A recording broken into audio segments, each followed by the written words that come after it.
Hello students, तो 11th physics chapter motion in a plane का next lecture.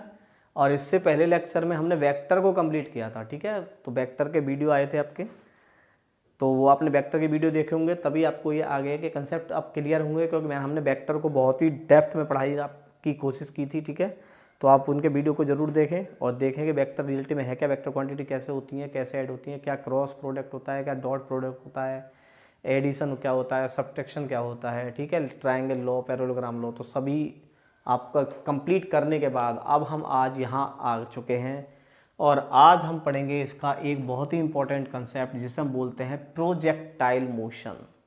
ठीक है, प्रोजेक्टाइल मोशन। प्रोजेक्टाइल मोशन क्या होता है रियलिटी में? प्रोजेक्टाइल मोशन होता है कि सपोज करो कि कोई ऑब्जेक्ट चल रहा है। ठीक है, जैसे आप बस में बैठकर जा रहे हो और आप खिड़की उसकी विंडो से बाहर कुछ कोई ऑब्जेक्ट फेंको। ठीक है, कोई ऑब्जेक्ट डालते हो आप उसे, तो वो हमेशा कैसा पाथ कवर करता है? वो हमेशा प्रोजेक्टाइल पाथ कवर करता है। ठीक है, प्रोजेक्टाइल ट्रेजेक्ट्री आ जाएगी उसमें, तो वो इस तरह से जाएगा, ऐसे नहीं आएगा डायरेक्टली। या सपोज करो कोई एरोप्लेन जा रहा है और उससे कोई चीज़ जैसे कई युद्ध वगैरह में बम वगैरह गिराते हैं, तो उनका भी जो पाथ होता है वो ट्रेजेक्ट्री ऐसे ही होता है। ठीक है, प्रोजेक्टाइल, तो ऐसे मोशन को प्रोजेक्टाइल बोलते हैं जहाँ डायरेक्टली ऑब्जेक्ट वर्टिकली डाउनवर्ड ना हो।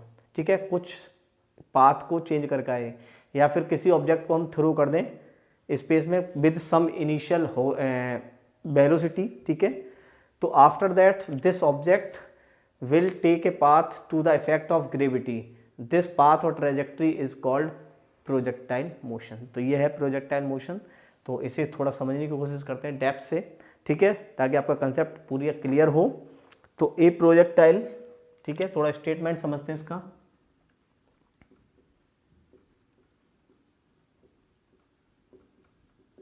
ए प्रोजेक्टाइल, ठीक है, is the name, a projectile is the name given to any body which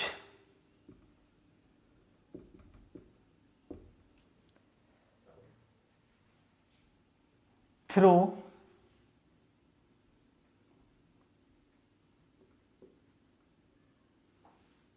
in space with some initial horizontal velocity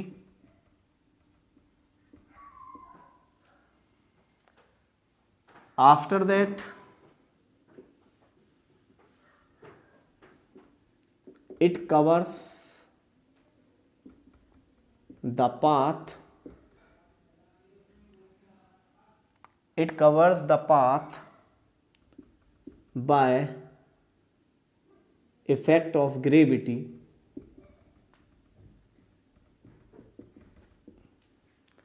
ठीक है, बाय इफेक्ट ऑफ ग्रेविटी। तो ये होता है प्रोजेक्टाइल मोशन। सपोज करो कैसे होता है कि अब देखिए, जैसे सपोज करो कि आप कहीं किसी बिल्डिंग के टॉप पर हो और यहाँ से किसी बॉल को ऐसे कुछ यू इनिशियल वेलोसिटी से थ्रो कर दो, तो ये बॉल कुछ ऐसा पाथ कवर करेगी। ठीक है, ऐसा पाथ कवर कर लेगी। तो इस पाथ की जो ट्रेजेक्ट्री है इसको ही हम बोलते हैं प्रोजेक्टाइल मोशन। ठीक है, अगर सम इनिशियल वेलोसिटी, फिर ये इसका जो पाथ है ये ऐसा जो किसके कारण बनना है? इफेक्ट ऑफ ग्रेविटी के कारण बनना है। तो इसके लिए हम पढ़ते हैं प्रोजेक्टाइल मोशन। क्लियर है? इसमें दो केस आते हैं आपके, एक आता है प्रोजेक्टाइल ऑन हॉरिजॉन्टल और एक आता है प्रोजेक्टाइल ऑन एंगुलर। यानी हम ग्राउंड पर ही हो और ग्राउंड से किसी बॉल को ऊपर की तरफ फेंकें या कोई ऑब्जेक्ट को ऊपर की तरफ फेंकें, तो वो कुछ इस तरह का पाथ कवर करेगा। भाई यहाँ से आप किसी इनिशियल वेलोसिटी से थीटा एंगल पर किसी ऑब्जेक्ट को थ्रो कर दो, तो वो कुछ ऐसा पाथ कवर करेगा। ठीक है, तो ये होता है एंगुलर और ये होता है आपका हॉरिजॉन्टल डायरेक्शन में। ठीक है, तो हम दोनों पढ़ने हैं, तो हम दोनों को कवर करेंगे। पहले हम इसको करेंगे, उसके बाद हम इसको कवर करेंगे। तो ये है थोड़ा प्रोजेक्टाइल, आपको समझ में आएगा कि प्रोजेक्टाइल है क्या। अब प्रोजेक्टाइल जब हम पढ़ते हैं तो इसमें कुछ चीज़ हमें अजम्पशन भी माननी पड़ेंगी और कुछ एग्जाम्पल। अब प्रोजेक्टाइल के एग्जाम्पल क्या हैं, एक आप मान लीजिए एग्जाम्पल है javelin throw.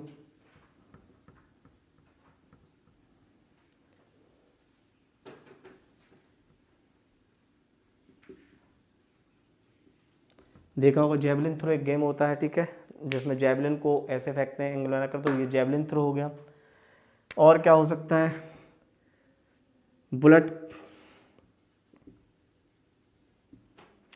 Bullet motion by fired gun, यानी किसी गन से जब हम बुलेट को फायर करते हैं तो उसका मोशन भी कुछ इसी टाइप का ही होता है, ठीक है, प्रोजेक्टाइल ही बनता है। तो जेवलिन थ्रो ले सकते हैं, बुलेट मोशंस ले सकते हैं बाय फायर्ड गन।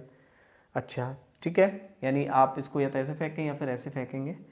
और इसमें और बताइए और क्या हो सकता है, इसमें थोड़ा सा एक अजम्पशन लेकर चलते हैं हम। अजम्पशन क्या होते हैं जी,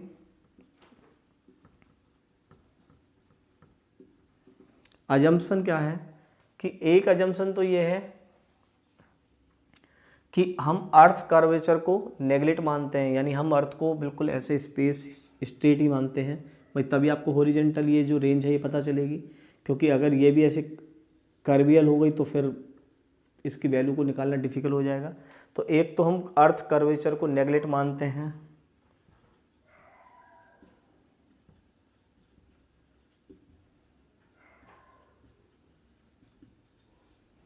सेकंड रोटेशन ऑफ अर्थ, भाई अर्थ रोटेशन भी करती है तो उसको भी हम लगभग नेगलेक्ट ही मानते हैं, रोटेशन ऑफ अर्थ,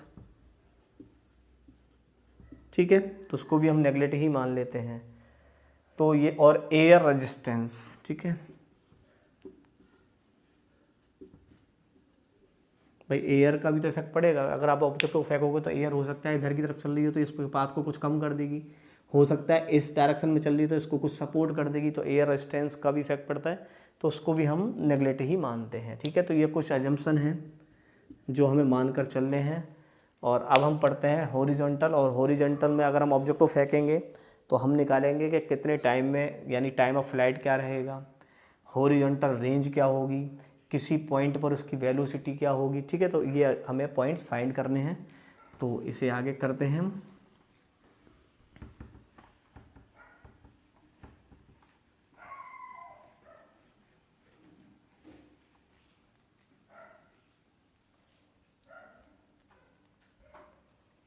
ठीक है, तो हम पढ़ते हैं प्रोजेक्टाइल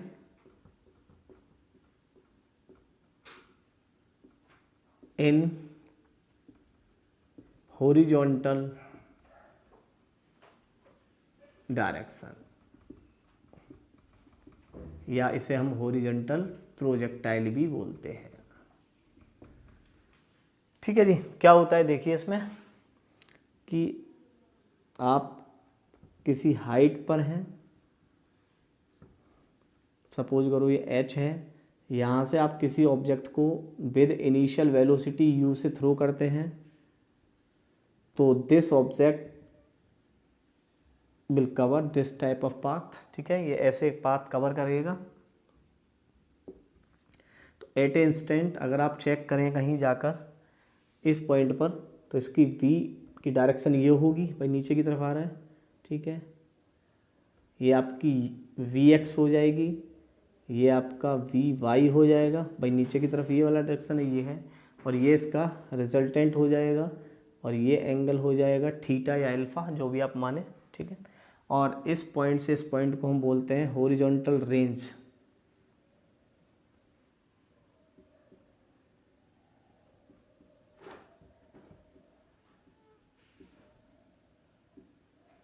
ठीक है, ये हॉरिजॉन्टल रेंज होगी। हॉरिजॉन्टल रेंज का मतलब है कि वो यहाँ से कितनी दूरी पर ग्राउंड से टकराएगा जाकर। क्लियर हो गया, चलिए जी आगे बढ़ते हैं। तो हमें क्या क्या निकालना है, तो एक तो हम पहले इसका पाथ देखते हैं,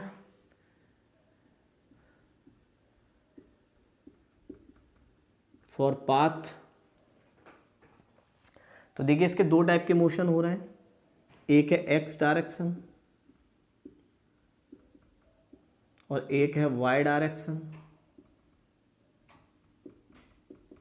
ठीक है, एक एक्स डायरेक्शन में एक वाई डायरेक्शन में।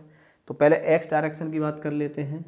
तो एक्स डायरेक्शन में देखिए S X is equal to U X T, plus half A X T square. Clear है, ठीक है। और इस यहाँ से यहाँ तक की डिस्टेंस को हम सपोज कीजिए x मान लेते हैं, ठीक है।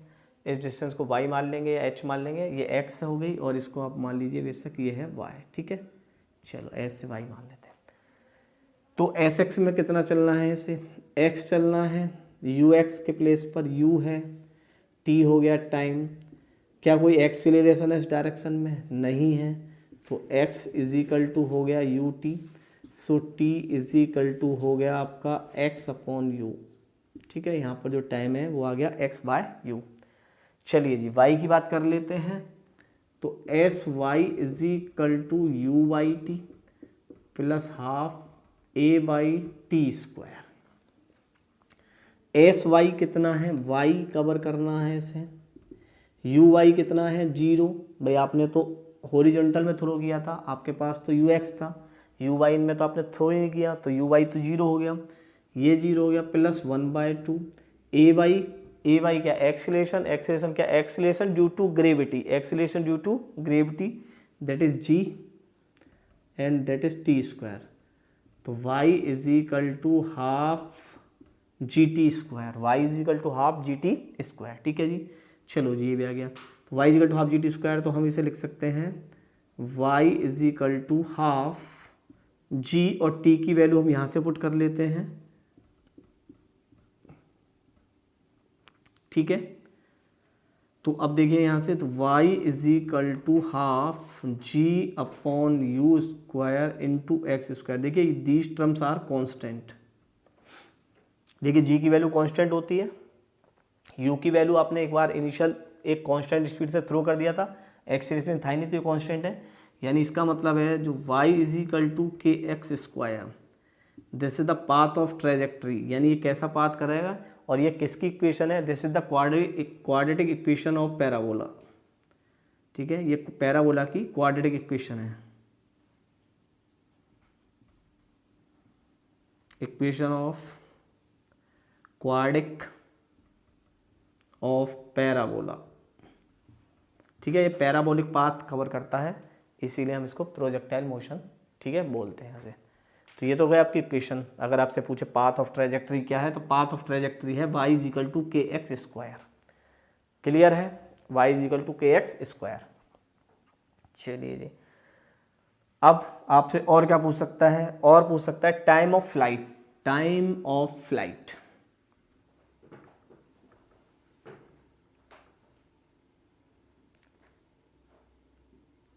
टाइम ऑफ फ्लाइट, तो टाइम ऑफ फ्लाइट के लिए हमें जाना पड़ेगा s is equal to u t plus half a t square, ठीक है, दिस डायरेक्शन।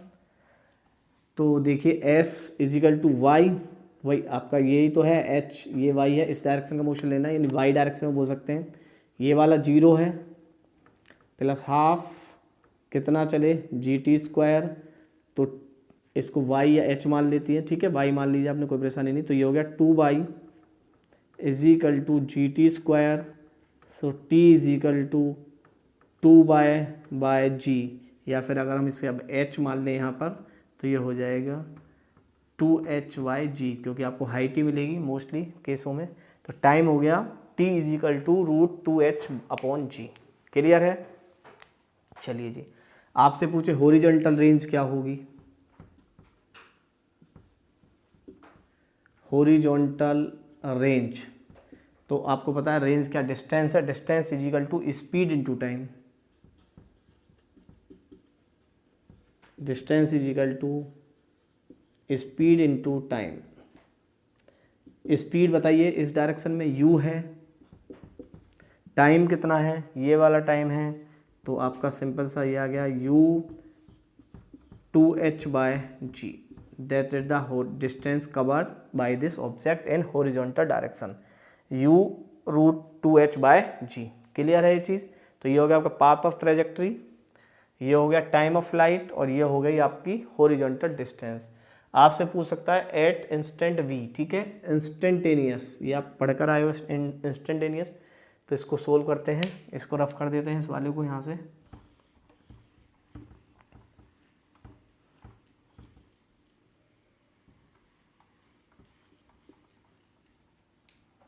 देखिए एट इंस्टेंट बी, यानी v की वैल्यू हमें निकालनी है इस कंडीशंस में। ये है बी एक्स, ये है आपकी वी वाई, और ये है बी, और ये एंगल है थीटा। चलिए जी ठीक है, तो B X in X direction, तो V X is equal to, आपको समझ में आ रहा है, U X plus A X T. तो V X is equal to U X की वैल्यू यू, ए एक्स तो था ही नहीं तो प्लस जीरो, तो वी एक्स की वैल्यू तो यू आ गई। एक इक्वेशन तो ये आ गई आपकी वी एक्स डायरेक्शन में जो स्पीड है। अब वी वाई की बात करते हैं, तो v y is equal to u y plus a y t. ठीक है, वी वाई को देखिए, तो v y is equal to, क्या कोई यू वाई थी हमारी? नहीं, हमारे हमने तो इनिशियल में तो ओरिजेंटल में थ्रो किया है, तो ये जीरो है। ए वाई क्या हो गया? जी, और ये हो गया टी, तो वी वाई की वैल्यू हो गई जी टी। अच्छा, तो आपको बी निकाल सकते हो। एंगल आपको पता ही है कितना है इनके बीच में, 90 था भाई बी एक्स और वी वाई के बीच में। तो A square plus B square plus 2ab cos theta cos 90, यानी वाला पार्ट हट गया, तो इसका मैग्नीट्यूड सिंपल निकाल सकते हैं हम। तो इसका मैग्नीट्यूड हो गया b x square into b y square, तो v is equal to u square g square t square. ठीक है, तो आपसे कभी एट ए इंस्टेंट वेलोसिटी पूछे तो उसका फॉर्मूला हो गया v equals to u square plus g square t square. Clear है? v equals to root u square plus g square and t square. Angle पूछे इस b का, इसके हॉरिजॉन्टल के साथ एंगल क्या होता है, तो ठीक है भाई इस वाले को क्या कर देते हैं, शिफ्ट कर देते हैं हम इधर उठाकर। तो ये हो गया आपका वी वाई, तो tan theta is equal to v y upon b x. So tan theta is equal to v y की वैल्यू है जी टी और बी एक्स की वैल्यू है यू। अगर आपको एंगल भी निकालना हो तो इससे निकाल सकते हैं, tan theta is equal to ji t by u. ठीक है, तो यही चीज़ पूछेगा आपसे, इससे ज़्यादा कुछ नहीं पूछ सकता। एक आपको पाथ की इक्वेशंस ट्रेजेक्ट्री वाली y is equal to k x square वो प्रूव करनी थी। ठीक है, दूसरा क्या पूछ सकता है, टाइम ऑफ फ्लाइट, कितने टाइम तक ये हवा में रहेगा, तो t is equal to two h root two h by g time तक। कितनी डिस्टेंस कवर करेगा हॉरिजॉन्टल में, तो ये डिस्टेंस कवर करेगा u root two h by g. At a instant, किसी इंस्टेंट पर v की वैल्यू क्या होगी, तो एट ए इंस्टेंट किसी v की वैल्यू होगी v is equal to root u square plus g square t square.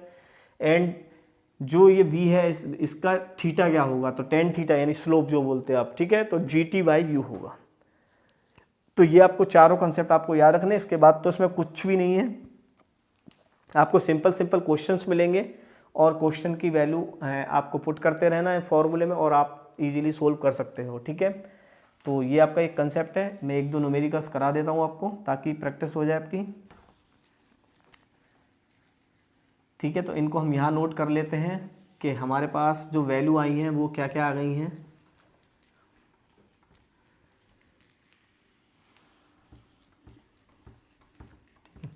तो टाइम ऑफ फ्लाइट क्या आई है, टाइम ऑफ फ्लाइट आई है 2h/g। ठीक है, टाइम ऑफ फ्लाइट क्या आई थी, 2h/g। डिस्टेंस इन हॉरिजॉन्टल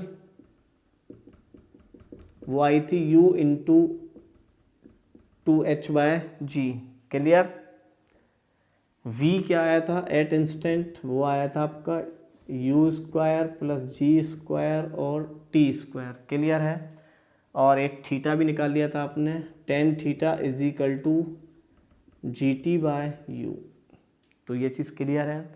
अब क्वेश्चंस तो बहुत सिंपल होते हैं, क्वेश्चंस में कुछ नहीं है कि आपसे बोले कि भाई ये कोई बिल्डिंग है जो है आपकी 50 मीटर, यहाँ से आपने किसी ऑब्जेक्ट को सपोज करो 50 मीटर पर सेकंड से थ्रो कर दिया, तो आपसे पूछा कि ये कितने टाइम तक हवा में रहेगा, मतलब ग्राउंड पर टकराएगा कितने टाइम बाद। ठीक है, टाइम ऑफ फ्लाइट, कितनी डिस्टेंस कवर करेगा, और एट ए इंस्टेंट अगर स्पीड भी पूछे तो भी निकाल सकते हैं, थीटा भी फाइंड कर सकते हैं। ठीक है, तो आपको यहाँ पर क्या गिवन है, सिंपल क्वेश्चन है, u है 50 मीटर पर सेकेंड एंड जो h है वो है आपकी 50 मीटर ऑल्सो।